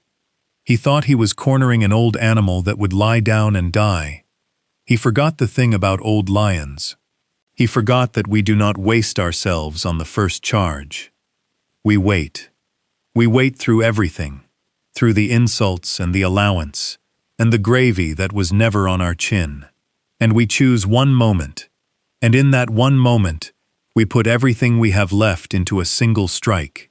And it is enough, because we made sure it would be enough before we ever moved. Tomorrow is the moment, Frank. I have been sharpening this strike for 2 months. Tell me when to stand up, and I will stand up. Frank was quiet for a second. Then he said, "Your wife would be proud of you, Walter." And I had to get off the phone then, because a man can only hold so much at once. That night I did not sleep, but not from fear. I sat up in the guest room with the notebook, and I read back through all of it. All the weeks of dates and times and cruelties and lies, the whole failure analysis, from the first loosened bolt to the recorded confession. And I understood that it was complete. There was nothing left to add. The report was finished. In the morning I would present it, the way I had presented forensic reports my whole career, calmly, completely, with every fact in its place, and no fact that could be shaken. And when I was done, there would be no argument left to make, because that is what a good report does. It does not persuade. It simply shows the truth so clearly that persuasion is not required. At some point near dawn, I put the notebook down, and I went to the window, and I looked out at the backyard, at the dogwood tree, Roz's tree, just visible in the gray light, still blooming, still standing, in the yard of the house they had measured to sell. And I said, out loud, quietly, "Well, Roz." I kept my hands on the wheel, all the way to the end, like you asked. Tomorrow I bring it home. Then I got dressed. I did not wear the shuffling old man's cardigan. I reached into the back of the closet, past the clothes of the beaten father I had been playing for 2 months, and I took out my good suit, the charcoal one, the one I used to wear to stand in front of judges and juries and boards of inquiry and explain, with total authority, exactly why a structure had failed and exactly who was responsible. I put it on. I looked at myself in the mirror, an old man, gray, lined, but with clear eyes and a straight back. And for the first time in 2 months, I let myself stand up all the way, to my full height, and I saw, looking back at me, not the fool they thought they had beaten, but the man I actually was, the man I had been all along, underneath the act. Walter Ashford, structural engineer, 43 years finding out why things fall down. And I said to that man in the mirror, "All right, let us go find out why this one falls down. Let us go show them in the daylight." The courtroom was on the 3rd floor of the county courthouse, a plain room with wood paneling that had gone dark with age, and tall windows that let in the morning light. It was not a grand room. Most of the important things that happen to ordinary people happen in rooms exactly this plain. I arrived early, with Frank Delgado at my side, and I made myself shuffle again, one last time. Made myself small and uncertain, because the act had to hold until the exact moment Frank gave the signal. And a good demolition, like a good building, depends entirely on timing. Marcus was already there when we came in, sitting at a table on the right, with the attorney Boyd beside him, and behind Boyd, for the first time in the flesh, the man Prentice, the architect of the trusts, a smooth, silver-haired man in a suit that cost more than my truck, with the relaxed confidence of a man who has done this many times and never once been troubled by it. Marcus saw me and gave me a small, sad, tender smile. The smile of a devoted son grieved by the sad necessity of managing his failing father, a performance for the room, and I gave him back the vague, grateful, muddled look he expected, and I saw him relax, and I thought, "That is right, son. Relax. Get comfortable. Sit right there in the deep end, and trust that I will not let you go." Priscilla was in the gallery behind him, in an elegant dark dress, already composing her face into the appropriate expression of family concern. And there, 2 rows back, apparently just another face in a nearly empty courtroom, sat Dr. Raymond Hollis, whom Marcus had asked to attend in case the court had any questions about his medical finding, never dreaming that the doctor's presence was the final piece the prosecutor needed. All of them in one room, on the record, together. What Marcus did not know, what he could not see, was who else was in that courtroom. Diane Yu was there, seated quietly at the back, in an ordinary suit, looking like a spectator. Near her sat two people I would later learn were investigators from her office. And scattered through the gallery, brought there quietly and legally by the prosecutor over the preceding days, were a few other people whose presence would mean nothing to Marcus and everything to the case, including, though I did not know her face yet, the daughter of the elderly widow with the hardware stores, who had spent a year trying to get someone, anyone, to listen to her about what a nephew and a doctor and a lawyer had done to her mother, and who had been told every time that the paperwork was in order and her mother had been found incompetent and there was nothing to be done. She was about to watch that same paperwork and those same men come apart in open court. Frank told me later that she wept through the entire thing. I understand why. I would have too. The judge came in. Her name was Judge Okafor, a woman perhaps 60, with reading glasses and the brisk, unimpressed manner of a jurist who has seen every kind of human behavior and is no longer surprised by any of it. She called the matter. Boyd rose and began to present the petition, and it was a smooth and practiced thing. The sad story of a devoted son, the unfortunate cognitive decline of an accomplished father, the responsible steps taken to protect him and his assets, the medical finding by Dr. Hollis, the trust established for the father's own benefit and protection, and the simple request that the court affirm the arrangement so that the family could continue to care for their patriarch in his difficult final chapter. It was well done. If I had not known it was a lie built on a forged foundation, I might have believed it myself. That is the terrible thing about a well-constructed fraud. It looks exactly like the truth until you find the flaw in the concrete. Boyd offered the doctor's letter into evidence. He offered the trust. He gestured to Marcus, sitting there with his head slightly bowed in filial sorrow. And then, because it is procedure, because even in a routine guardianship, the court must at least appear to consider the wishes of the person whose life is being decided. Judge Okafor looked over her glasses at me, and she said, "Mr. Ashford, do you understand these proceedings, and is there anything you wish to say to the court?" And Frank Delgado, beside me, said quietly, under his breath, so only I could hear, "Now, Walter." I stood up. I did not stand up the way I had been standing for 2 months, uncertain and stooped. I stood up all the way, to my full height, in my charcoal suit, and I felt my back straighten and my shoulders square, and I saw, out of the corner of my eye, Marcus's head come up, and I saw the first flicker of something cross his face. Not alarm yet, just a small confusion, a sense that something in the room had shifted, in a way he could not place.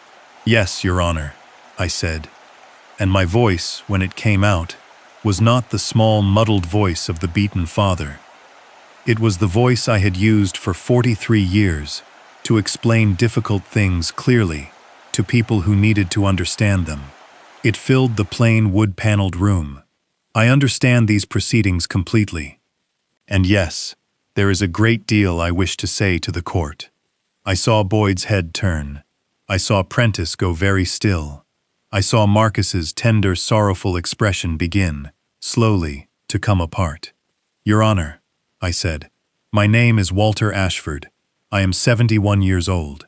For 43 years, I was a licensed structural engineer in this state. I designed bridges, and hospitals, and public buildings, including, and I did not plan to say this, but it came to me, and it was true, the west wing of the county hospital, not 2 miles from this courthouse, where the maternity ward is, where a great many of the people in this county took their first breath under a roof, I calculated to make certain it would hold. I spent my career on a single question, Your Honor. Why do things fall down? And I became, over those years, one of the people this state and its courts called upon when a structure failed, and someone needed to know, with certainty, exactly why it had happened, and exactly who was responsible. I have given forensic testimony in courtrooms like this one many times. I mention this so that the court understands what kind of man is speaking, and so that my son, who filed this petition, understands it too, because I do not believe he ever did. Judge Okafor had put down her pen. She was looking at me with sharp attention, and then she looked at the doctor's letter in front of her, the one describing my supposedly impaired mind. And then she looked back at me, and I watched a very intelligent woman begin to understand that something was badly wrong with the routine matter on her docket. Your Honor, I said, the petition before you rests entirely on a single claim. The claim that I am cognitively impaired and unable to manage my own affairs.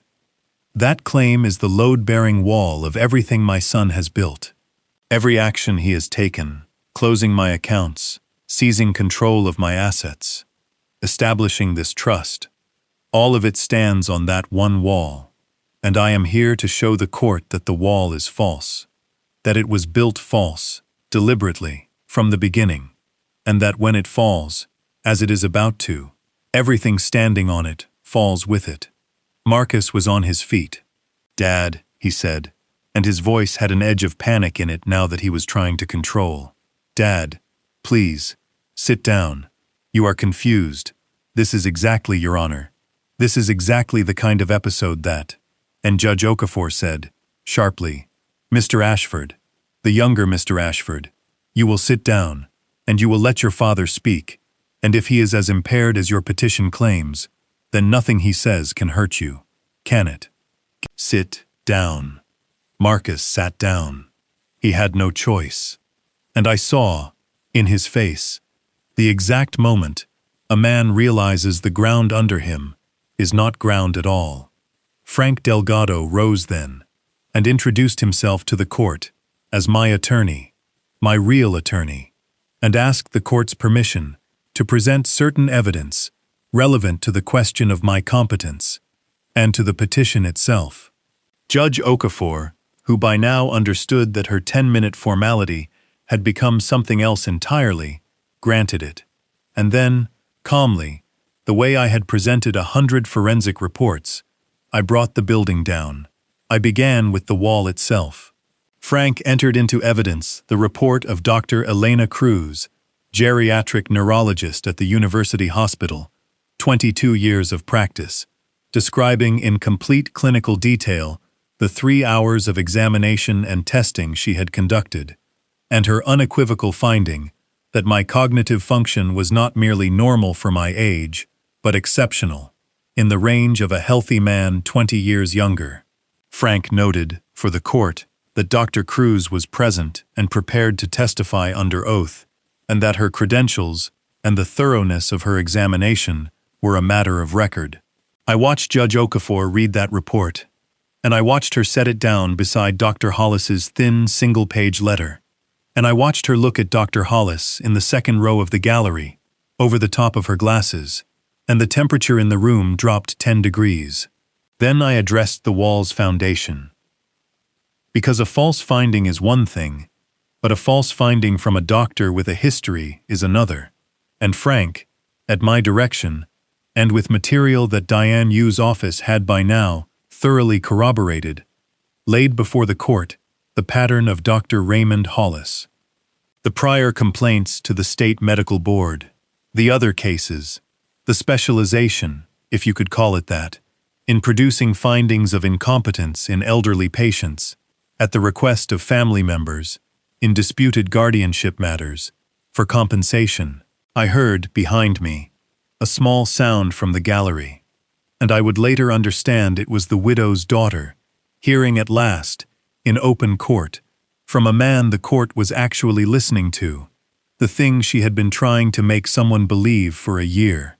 Marcus's attorney Boyd tried to object, tried to say this was irrelevant, this was character assassination, and Judge Okafor said, Mr. Boyd, your client has offered this physician's finding as the entire basis for taking control of another human being's life and property.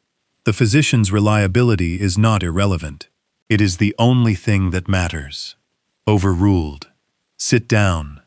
And then, when the wall was cracked and the foundation was exposed for the rotten thing it was, I did the thing a forensic engineer does at the end.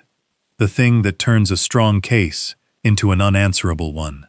I did not just show that the structure was flawed. I showed them the men who built it in their own words, describing exactly what they had done. Frank asked the court's permission to play an audio recording, lawfully made by me, a party to the conversation, in my own home, in a one-party consent state, its authenticity and provenance already reviewed and supported by the prosecutor's office. Boyd objected furiously. Prentice, for the first time, leaned forward and whispered something urgent to Boyd. Judge Okafor considered it, established the legal basis, established that I had been present and that the recording was made in my own residence, and she allowed it. Frank pressed the button, and into that plain, wood-paneled, silent courtroom came the voice of my son. It is almost done, Pris. Another few weeks, and the last of the accounts clear into the trust, and then it does not matter what he thinks or says. It is ours to manage, and manage means whatever we want it to mean. The doctor thing is airtight. Hollis knows what he is doing. He has done this before. And even if the old man complains, who is going to believe a diagnosed dementia case over a physician? That is the whole point. Once the paper says his mind is gone, everything he says just proves it. Honestly, the beautiful part is, he thanked me. He shook my hand and he thanked me for taking care of things. He signed the whole thing himself. He has no idea what any of it means. And then Priscilla's voice, light and amused. And once he is in the home, we do not even have to visit. Scottsdale is a long way from Ohio. And then, unmistakable, filling the courtroom, the sound of my son and his wife laughing. I did not watch the doctor. I did not watch Prentice. I did not watch the judge. I watched Marcus. I watched my son's face while his own voice played back to him in open court, while the whole plain room listened to him laugh about warehousing his father until he died. And I watched every trace of the devoted, grieving son drain out of that face and leave behind only a white, hollow, terrified understanding. He looked at me. Across the courtroom, over the recording of his own laughter, my son looked at me, and I let him see, for the first time in 2 months, my real face. Not the muddled fool, not the beaten old man, me. And I did not gloat, and I did not sneer. I just looked back at him steadily, and I let him understand, completely, that I had been there the whole time, that the man he thought he had cornered had heard every word, that the old lion had not been dying in the grass. He had been watching, and listening, and waiting, and now the wait was over. When the recording stopped, the silence in that courtroom was the deepest silence I have ever stood inside, and I have stood inside finished buildings at night when the work is done. No one moved, and then Judge Okafor took off her reading glasses and set them down on the bench, very deliberately, and she looked out at Marcus, and at Boyd, and at Prentice, and at Dr. Hollis in the second row, and when she spoke, her voice was quiet, and it was terrible. She said, "In 30 years on this bench, I have seen people do cruel things to one another, but I want the record to reflect that what I have just heard is among the most calculated cruelties ever presented in my courtroom," she said. "This petition is denied in its entirety," she said. "The medical finding of Dr. Hollis is stricken, and I am referring Dr. Hollis to the State Medical Board and to the prosecutor," she said. "Every instrument executed on the basis of that finding, including the trust, is subject to immediate challenge, and I will be appointing independent counsel to unwind them and to restore Mr. Ashford's control of his own estate." And then she looked at the back of the courtroom, and she said, I understand the prosecutor's office has an interest in this matter.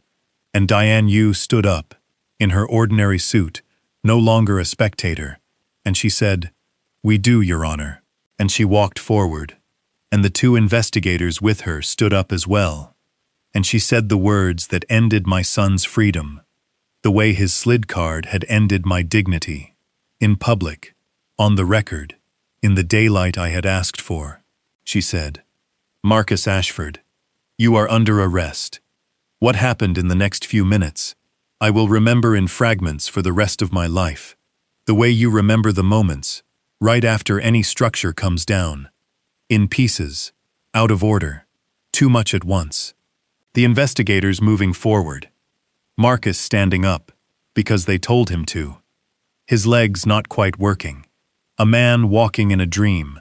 Boyd stepping back from the table, physically stepping away from his own client, the way a man steps away from something that is on fire. Prentice, the smooth silver architect, trying to gather his papers with hands that had stopped being steady, and being told by one of the investigators to sit down. "Sir, we will have questions for you as well." And the look on his face when he understood that he was not going to simply walk out of this room and drive home in his expensive car. Dr. Hollis, in the second row, gone gray, staring at nothing, and Priscilla. Priscilla stood up in the gallery, and for a moment I thought she might run, and then she did something I did not expect. She looked at Marcus, being handcuffed, her husband, the man she had pushed and pushed toward this, the man whose father's estate was going to buy her a life in Scottsdale. And she gathered up her purse, and she turned, and she walked toward the doors at the back of the courtroom, leaving him there. Not one word to him, not one look back. She got about halfway. One of Diane Yu's investigators was waiting by the doors, and he said her name, Priscilla Ashford, and he said, "We will need to speak with you too, ma'am." And I watched her face when she realized that the door she was walking toward was not an exit. It never had been, for any of them. The handcuffs went on my son's wrists with a sound I had heard 1,000 times on television and never once imagined I would hear in a room with my own child. His hands, the hands I had held when he was learning to walk, the hands I had guided on a baseball bat, the hands that had slid a $200 card across my desk. And Marcus, my son, looked at me across that courtroom, and the arrogance was gone, and the performance was gone, and what was left was a frightened man. And he said, "Dad," just that, "Dad," like a question, like a boy who has looked up from the deep end and is no longer sure his father is going to catch him. I walked over to him. The investigator let me. I stood in front of my son, close, the way I had stood in front of him in my study 2 months before, when he told me I would have to beg, and I looked at him. And I want to tell you exactly what I said, because I chose every word of it, in the long nights of the last 2 months, and I have never regretted a syllable. I said, "Marcus, when you were 7 years old, you stole a pack of baseball cards from the drugstore on Vine Street. Do you remember? Your mother and I found them in your room, and I walked you back to that store, and I stood next to you while you gave them back and told the owner what you had done. And you cried, and you thought it was the worst day of your life. And on the way home you asked me why I made you do it. And I told you. Do you remember what I told you?" He was crying now, silently, the way a grown man cries, which is worse than the way a child cries. "I told you," I said, "that I made you give them back because I loved you, and because a man who takes what is not his becomes a smaller man every time he does it. And I did not want you to become a small man. I said that to you when you were 7, and I meant it. I have loved you every single day of your life, Marcus, including today, including right now. I loved you the whole time I was building this. That is the part you will never understand, and it is the part that is true. I did not do this because I stopped loving you. I did this because I never stopped. Because there were other old people, Marcus. Other fathers, other mothers, and you were helping to take everything from them. and no one was going to walk any of you back to the store and make you give it back. So I did. Because somebody had to. Because that is what I told you when you were 7, and I am still the same man who told you that, even if you are not the same boy who cried on Vine Street. And then I said the last thing. I said, "Your mother asked me to keep my hands on the wheel. She knew, Marcus. Before she died, she knew what the money might do to you, and she asked me to protect it. And I let go of the wheel one Sunday afternoon, because I was tired and sad, and you were smiling. This is me, putting my hands back on the wheel. I am sorry it had to be like this. I am sorry all the way down. But I would do it again." They led him out. I did not look away. I made myself watch my son walk out of that courtroom in handcuffs, all the way out the doors, because I had asked for this to happen in the daylight, where everyone could see, and a man does not ask for that, and then look away from the part that hurts. I watched until the doors closed. Then my legs stopped holding me quite so well, and Frank Delgado was there, his hand under my arm, and he guided me to a chair, and I sat down, an old man in a charcoal suit, in an emptying courtroom, and I put my face in my hands, and I did not weep for the fraud, or for the money, or for the victory.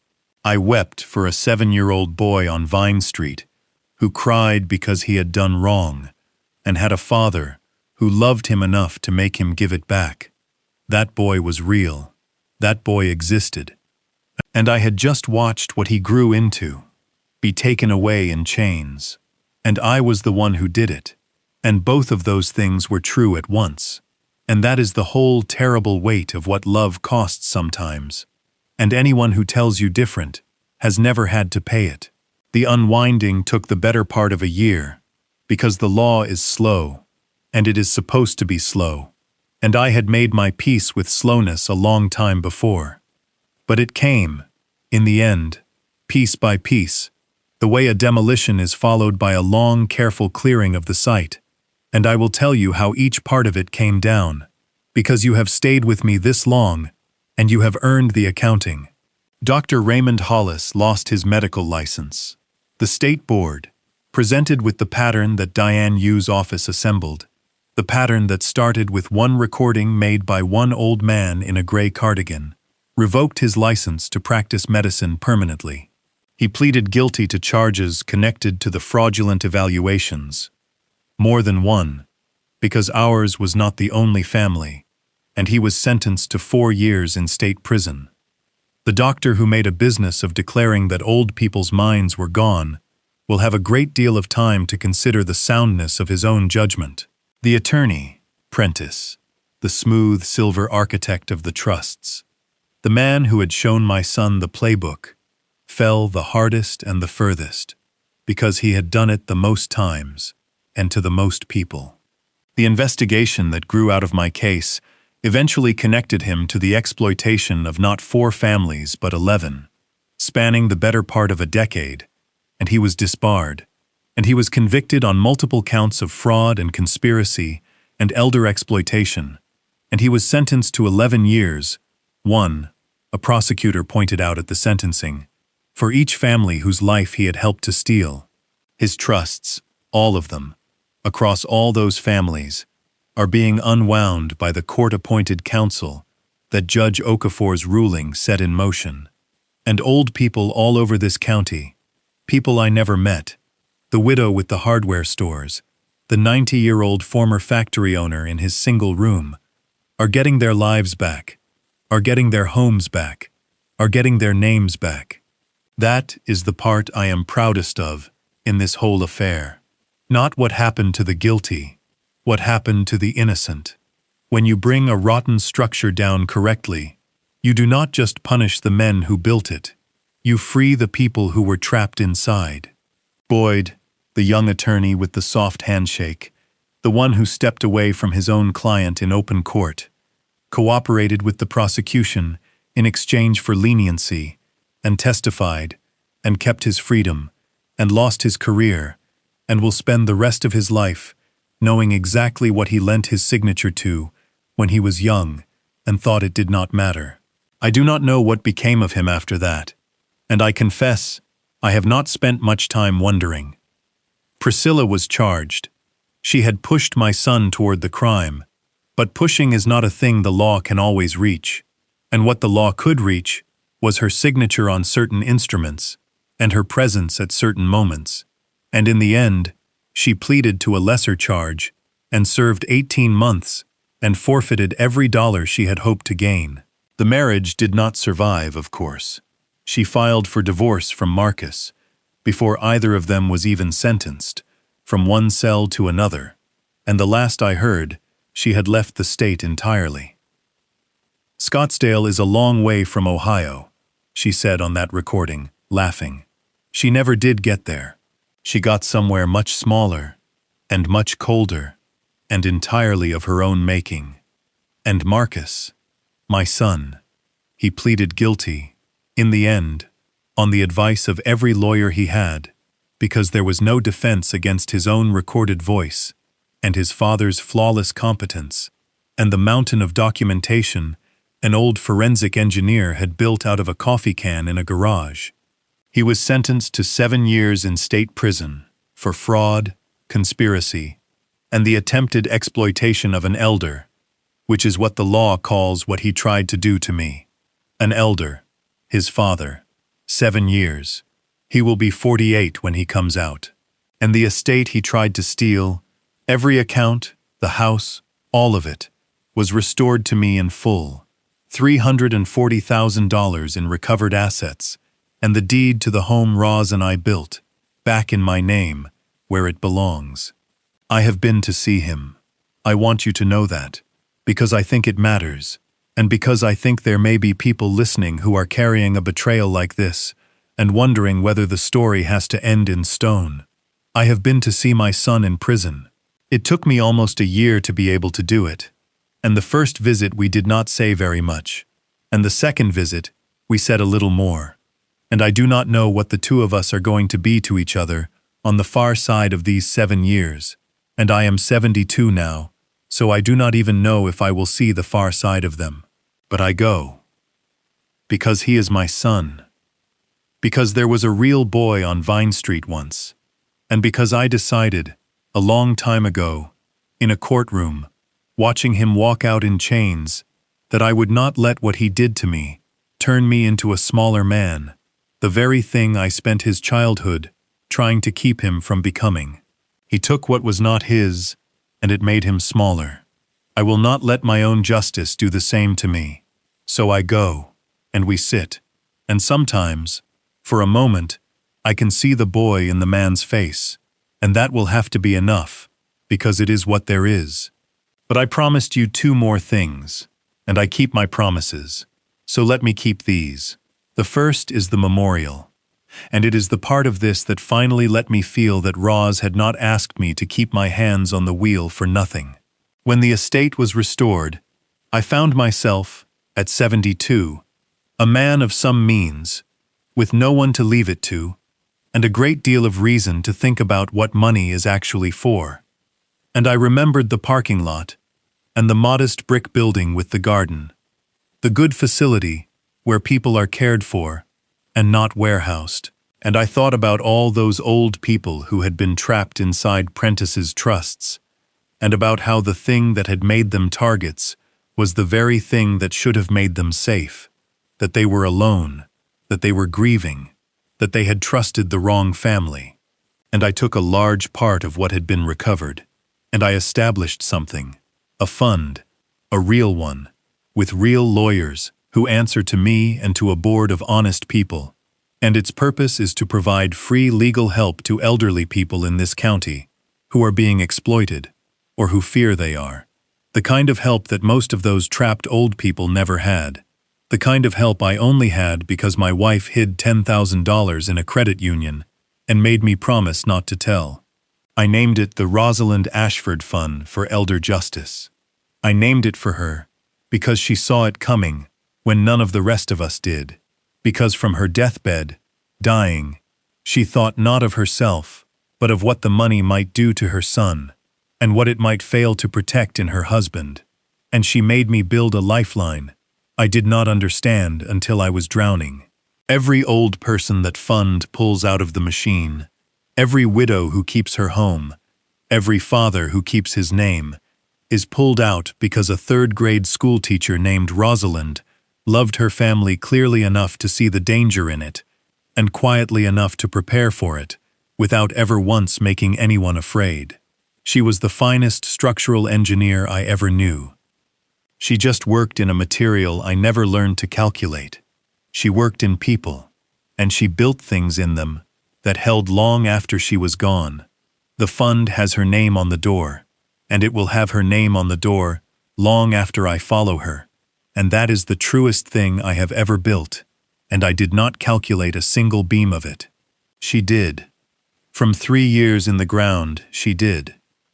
And the second thing I promised you is the walnut box.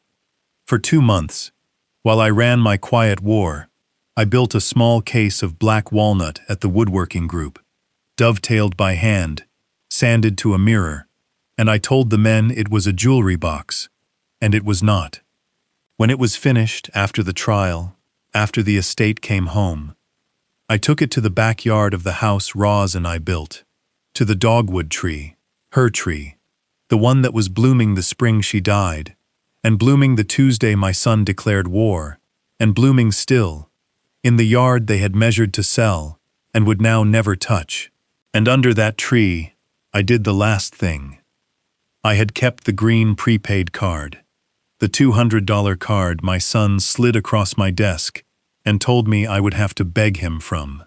I had carried it in my cardigan pocket through the whole thing, every day, the way you carry a stone in your shoe on purpose, to remind you why you are walking. And I placed that card inside the walnut box, on a small bed of cedar, and I closed the fitted lid, and I set the box on the mantel in the study, my study, the room where he sat in my chair and thought he had won. It sits there now, a beautiful handmade walnut case, on the mantel, in the light. Visitors think it is lovely. They ask what is inside, and I tell them the truth. I tell them it holds the most valuable thing I own. And when they ask what that is, I say, the exact moment I was underestimated. Because that card, that insult, that $200 leash, was the greatest gift anyone ever gave me, though the man who gave it meant it as a chain. And I keep it in a box of walnut, finished by my own hands, on the mantel, in the daylight, where I can see it every single day, so that I never again make the mistake of letting go of the wheel. I am 72 years old. I live alone in the house I built, and it is quiet, and I have learned that quiet is not the same as empty. In the mornings I drive down to the copper kettle, and Deanna pours my coffee before I sit down, and I pay for it myself, with my own money, every single day, and I have never in my life enjoyed a $9 breakfast more. I keep Roz's dogwood watered. I keep her fund running. I visit my son.